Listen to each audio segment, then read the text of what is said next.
PRS ലഭിച്ച് 15 ദിവസത്തിനകം കർഷകർക്ക് തുക നൽകാൻ മന്ത്രിതല യോഗത്തിൽ തീരുമാനം. പാലക്കാട് നടന്ന കർഷക പ്രതിനിധികളുമായി മുഖാമുഖത്തിലും തുടർന്ന് ബാങ്ക് പ്രതിനിധികളുമായി നടത്തിയ ചർച്ചയിലുമാണ് ഈ കാര്യത്തിൽ ധാരണയായത്. മന്ത്രിമാരായ MP Rajesh, GR Anil, K Krishnankutty എന്നിവരാണ് കർഷകരുമായി ചർച്ച നടത്തിയത്. നെല്ല് സംഭരണവും തുക വിതരണവുമായി ബന്ധപ്പെട്ട് നിലനിൽക്കുന്ന പ്രശ്നങ്ങൾ പരിഹരിക്കാനാണ് മന്ത്രിമാർ കർഷകരുമായി പാലക്കാട് മുഖാമുഖം സംഘടിപ്പിച്ചത്. കർഷകർക്ക് സപ്ലൈകോ PRS ലഭ്യമായാൽ 15 ദിവസത്തിനകം സംഭരണ തുക നൽകാൻ നടപടിയെടുക്കാൻ യോഗത്തിൽ തീരുമാനിച്ചു.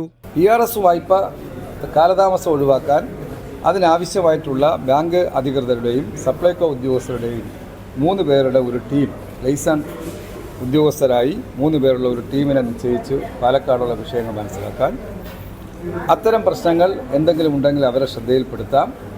നെല്ലളന്ന് PRS എഴുതി കഴിഞ്ഞാൽ 15 ദിവസത്തിനുള്ളിൽ ഈ സീസണിൽ പണം കൊടുക്കാനുള്ള നടപടി ഊർജിതമാക്കാൻ ബാങ്കുകൾക്കും സപ്ലൈകോയ്ക്കും നിർദ്ദേശം നൽകിയിട്ടുണ്ട്.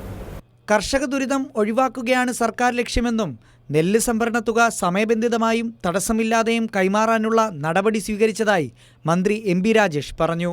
നെല്ല് സംഭരണത്തിൻ്റെ കാര്യത്തിൽ പാലക്കാട് നിന്നുള്ള നെല്ല് സംഭരണത്തിൽ ഇപ്പോൾ നിലനിൽക്കുന്ന എല്ലാ പ്രശ്നങ്ങൾക്കും പരിഹാരം കണ്ടെത്താനും സുഗമമായിട്ട് നെല്ല് സംഭരണം നടത്താനും സമയബന്ധിതമായിട്ട് വില കൃഷിക്കാർക്ക് അതിൻ്റെ പണം കിട്ടുമെന്ന് ഉറപ്പാക്കാനുമുള്ള തീരുമാനം ഇന്നത്തെ യോഗത്തിൽ സിവിൽ സപ്ലൈസ് മന്ത്രിയുടെ നേതൃത്വത്തിൽ കൈക്കൊണ്ടിട്ടുണ്ട്. ആളിയാർ വിഷയത്തിൽ കേരളത്തിന് അവകാശപ്പെട്ട ജലലഭ്യത ഉറപ്പാക്കുന്നതിന് തമിഴ്നാട് കേരള ചീഫ് സെക്രട്ടറി തലത്തിൽ ചർച്ച നടന്നുകൊണ്ടിരിക്കുകയാണെന്ന് യോഗത്തിൽ ഓൺലൈനിൽ പങ്കെടുത്ത വൈദ്യുതി മന്ത്രി K കൃഷ്ണൻകുട്ടി അറിയിച്ചു.